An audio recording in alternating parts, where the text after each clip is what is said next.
Hello friends, daily classes में आपका स्वागत है। दोस्तों, राजस्थान ज्योग्राफी के टॉप 20 प्रश्न देखने वाले हैं जो बार बार रिपीट होते हैं, बार बार एग्जाम में पूछे जाते हैं।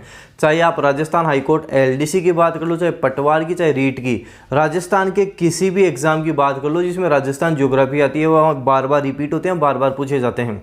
मैं आपको राजस्थान की ज्योग्राफी भी करवा रहा हूँ जो शानदार ट्रिक्स के साथ, वो सब कुछ जो रिपीट होता है, पूछा जाता है, वही करवा रहा हूँ। अगर आपने उन वीडियो को अच्छे से देखा है, अच्छे से याद किया तो आप बता दोगे। अगर आप ये नहीं बता पा रहे तो आप उनको अच्छे से देखो, क्योंकि ये वो प्रश्न है जो पूछे जाएंगे, हर बार रिपीट होते हैं, हर बार पूछे जाते हैं। तो ये प्रश्न देखेंगे हम टॉप 20 आपके कितने सही होते हैं। कमेंट बॉक्स में आंसर जरूर करना कि मेरे इतने सही होते हैं। ईमानदारी से आंसर करना है आपको कि मेरे 20 में से इतने सही हुए हैं। तो चलिए दोस्तों, शुरू करते हैं।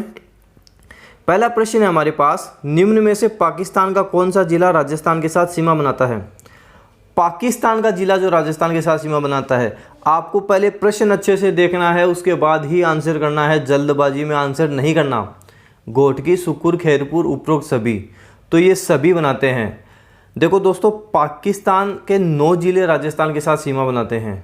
पाकिस्तान के 9 जिले राजस्थान के साथ सीमा बनाते हैं। बहावलनगर, बहावलपुर, रहीम यार खां, घोटकी, सुक्कुर, खैरपुर, संघर, उमरकोट और थारपारकर।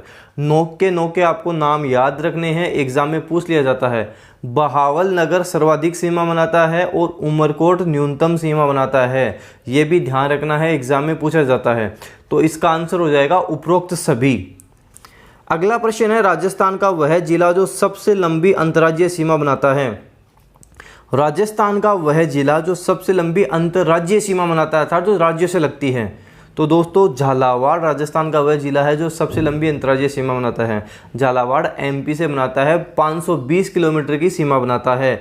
अच्छे से ध्यान रखना है, एग्जाम में ये पूछ लिया जाता है। और दोस्तों, राजस्थान की ज्योग्राफी है जो बेसिक चीज़ें हैं, उसके नोट्स में आपको डेनियल क्लासेस के टेलीग्राम चैनल पे दूंगा। आप डेनियल क्लासेस सर्च कर लें, टेलीग्राम चैनल वहाँ आ जाएगा। बेसिक चीज़ें हैं वो मैं आपको प्रोवाइड करवा रहा हूँ। आपको वैसे ही नोट्स बनाने हैं, वैसे ही उनको तैयार करने हैं, वैसे ही स्टडी करनी है। अगला प्रश्न है हमारे पास, हनुमानगढ़ की स्थापना कब हुई? हनुमानगढ़ की स्थापना कब हुई? अभी हाल ही एग्जाम में पूछा गया था, प्रतापगढ़ की स्थापना कब हुई? तो अगली बार पूछ सकते हैं हनुमानगढ़ की स्थापना कब हुई। तो आपको ध्यान रखना है, 12 जुलाई 1994 को हनुमानगढ़ की स्थापना हुई थी। 12 जुलाई 1994 को हनुमानगढ़ की स्थापना हुई थी। करौली की पूछ ले तो 19 जुलाई 1997 और 26 जनवरी 2008 को आपको पता है प्रतापगढ़ की स्थापना हुई थी। ये सारे क्वेश्चंस मैं आपको राजस्थान की ज्योग्राफी में करवा चुका हूँ। अगर आपने नहीं देखे तो उनको देखें, फैक्ट से फैक्ट मैंने आपको वहाँ पे सब कुछ बताया है। अगला प्रश्न है, राजस्थान के उन जिलों के नाम बताओ जो केवल अंतर्राष्ट्रीय सीमा बनाते हैं। केवल अंतर्राष्ट्रीय सीमा बनाते हैं, प्रश्न को अच्छे से पढ़ेंगे हम। तो राजस्थान के 2 ऐसे जिले हैं जो केवल अंतर्राष्ट्रीय सीमा बनाते हैं, बीकानेर और जैसलमेर। श्रीगंगानगर, बाड़मेर क्यों नहीं है? क्योंकि ये अंतर्राज्यीय सीमा भी बनाते हैं, राज्यों के साथ सीमा भी बनाते हैं। तो इसका आंसर होगा जैसलमेर और बीकानेर। अगर इस तरह के प्रश्न आपको नहीं आते तो अच्छे से आप वीडियो देखें, ये प्रश्न रिपीट होते हैं, बार बार पूछे जाते हैं। अगला प्रश्न है, पश्चिमी मरुस्थलीय प्रदेश किसका अवशेष है? जो हमारे पश्चिमी मरुस्थलीय प्रदेश है वो किसका अवशेष है? तो वो टेथीस सागर का अवशेष है।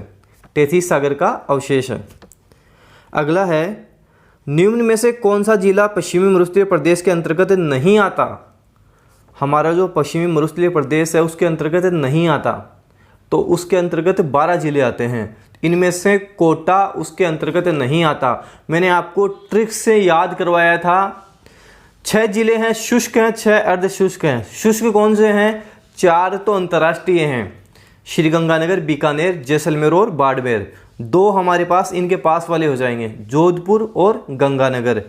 6 अर्ध शुष्क जिले आते हैं, उनको कैसे याद करेंगे? 3 शेखावटी, सीकर, चुरू, झुंझुनू और 3 जापान।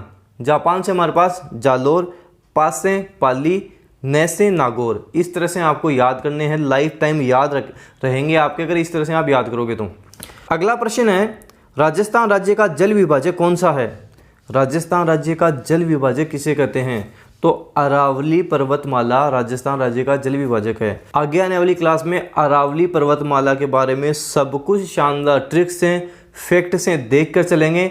आप अभी जो वीडियो हैं ज्योग्राफी के उनको कंप्लीट कर लें। आगे आने वाले वीडियो में हम राजस्थान में अरावली पर्वतमाला शानदार ट्रिक्स के साथ सब कुछ देख के चलेंगे। अगला है, राजस्थान में स्थित थार मरुस्थल में कौन सा बालुका स्तूप का प्रकार नहीं है? बालुका स्तूप का प्रकार कौन सा नहीं है? पैराबोलिक, तारा, बरखान या पलाया? कौन सा नहीं है?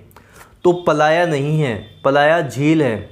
मैंने आपको बताया था रेगिस्तान में बालुका स्तूपों के मध्य जो पानी इकट्ठा हो जाता है वहाँ अस्थायी झील का निर्माण होता है, उसे हम पलाया झील कहते हैं। अगला है, निम्न में से कौन सी लूणी नदी की सहायक नदी नहीं है? लूणी नदी की सहायक नदी कौन सी नहीं है? बांडी नहीं है, जवाई नहीं है, सागी, सूकली, कौन सी नहीं है? तो इसमें सूकली नहीं है। ट्रिक क्या बताई थी मैंने आपको लूणी नदी की सहायक नदियों की? बाज सासू मिली, बाज सासू मिली, बा से बांडी, जैसे जवाई, सासू, सास से सागी, सू से सूकड़ी, मिली, मी से मीठड़ी और ली से लीलड़ी। ये मैंने आपको ट्रिक बताई थी, इससे याद करो, लाइफ टाइम आपके याद भी रहेंगे। जोजड़ी जो पश्चिम से आकर मिलती है, ये भी मैंने आपको ट्रिक में बताया था। अगला है, लूणी नदी का बहाव क्षेत्र जालौर जिले में किस नाम से जाना जाता है? तो जालौर जिले में ये नेड़ा नाम से जाना जाता है। अगला है, पाकिस्तान का कौन सा जिला राजस्थान के साथ सर्वाधिक सीमा बनाता है? मैंने अभी बताया था आपको थोड़ी देर पहले ही, अगर आपने ध्यान दिया होगा तो पाकिस्तान का बहावल नगर सर्वाधिक सीमा बनाता है। और न्यूनतम की बात करें तो उमरकोट न्यूनतम बनाता है। अगला है, राजस्थान का क्षेत्रफल भारत के क्षेत्रफल का कितना प्रतिशत है? राजस्थान का क्षेत्रफल भारत के क्षेत्रफल का कितना प्रतिशत है? तो 10.41% है। भारत का क्षेत्रफल कितना है? एग्जाम में पूछ लिया जाता है भारत का क्षेत्रफल कितना है, तो 32,87,263 वर्ग किलोमीटर भारत का क्षेत्रफल है। 32,87,263 वर्ग किलोमीटर है। राजस्थान का कितना है? 3,42,239 वर्ग किलोमीटर। उंगलियों पे ये याद रहने चाहिए, ये वो चीज़ें हैं, बेसिक चीज़ें हैं दोस्तों। जितना आपका अच्छा बेसिक होगा ना, उतने ही आपके एग्जाम में अच्छे नंबर आएंगे, इसलिए बेसिक पे ज़्यादा ध्यान दें, बेसिक अच्छे से क्लियर करके चलें आप। अगला है, सेवण घास का साइंटिफिक नेम बताएं। एग्जाम में पूछा गया प्रश्न है, सेवण घास का साइंटिफिक नेम बताना है आपको। तो लेसियूरस सिंडिकस इसका साइंटिफिक नेम हो जाएगा, लेसियूरस सिंडिकस। अगला है, राजस्थान का प्रथम बार भौतिक विभाजन किसने व कितने भौतिक प्रदेशों में किया था? राजस्थान को जो पहली बार भौतिक विभाजन किया था, किसने किया था और वो कितने चरणों में किया था, कितने भौतिक प्रदेशों में किया था? तो प्रोफेसर वीसी मिश्रा ने किया था और इसको 7 भौतिक प्रदेशों में बांटा था। प्रोफेसर वीसी मिश्रा ने 7 इसको भौतिक प्रदेशों में बांटा था। अगला है, मृत नदी की उपमा किसे दी गई है? काफ़ी आसान प्रश्न है, आपको आना चाहिए। तो मृत नदी की उपमा घग्गर नदी को दी गई है। अगला प्रश्न है, लूणी नदी राजस्थान के किस भू आकृतिक विभाग का एक भाग है? लूणी नदी किसका भाग है? तो जो पश्चिम में मरुस्थल प्रदेश है उसका भाग लूणी नदी को माना जाता है। हमने पिछले वीडियो में ही अच्छे से ट्रिक्स के साथ सब कुछ देखा था। अगला है, राजस्थान की पूर्व से पश्चिम तक कुल चौड़ाई कितनी है? राजस्थान की पूर्व से पश्चिम तक कुल चौड़ाई कितनी है? तो 869 किलोमीटर कुल चौड़ाई है। उत्तर से दक्षिण तक कुल लंबाई कितनी है? 826। पूर्व से पश्चिम कुल चौड़ाई कितनी है? 869 किलोमीटर है। अगला है, गणेश्वर सभ्यता किस नदी के किनारे विकसित हुई? एग्जाम में काफ़ी बार पूछा गया प्रश्न है। गणेश्वर सभ्यता कांतली नदी के किनारे विकसित हुई थी। अगला है, शेखावटी क्षेत्र के कच्चे पक्के कुएं क्या कहलाते हैं? जो शेखावटी क्षेत्र के कच्चे पक्के कुएं हैं वो क्या कहलाते हैं?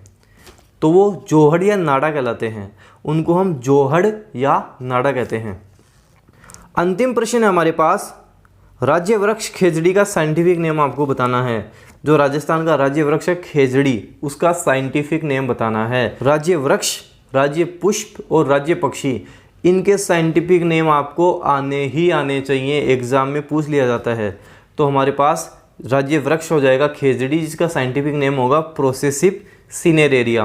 प्रोसेसिव सिनेरेरिया हो जाएगा। राज्य पुष्प, रोहिड़ा के फूल, टिकोमेला अंडुलेटा। 2-4 बार रिपीट करो, याद हो जाएगा। टिकोमेला अंडुलेटा। और बात करें अंत में राज्य पक्षी गोडावण, तो गोडावण का होगा अर्डियोटिस नाइग्रीसेप्स। अर्डियोटिस नाइग्रीसेप्स। 2-4 बार बोलो, लिखो, लिख के जितना याद करोगे उतना आपके याद रहेगा। तो इनको लिख लिख के आप याद करो, माइंड में इमेज करो। जैसे आपने याद करो गोडावण, तो माइंड में गोडावण की इमेज भी बननी चाहिए। लंबे टाइम तक याद रहेगा, भूलोगे नहीं। दोस्तों वीडियो को जितना हो सके आपके जो फ्रेंड है जो सीरियसली तैयारी कर रहे हैं उनको आप वीडियो शेयर किया करें। अगर आपने डेनियल क्लासेस का टेलीग्राम चैनल नहीं ज्वाइन किया तो उसको भी आप ज्वाइन करें, वहाँ पे भी आपको काफ़ी सारी चीज़ें मिलती रहेंगी। वीडियो जितना हो सके आप शेयर किया करें, वीडियो लाइक करें। अगर आप चैनल पे नए हैं तो इसे अभी सब्सक्राइब कर लें। Thank you.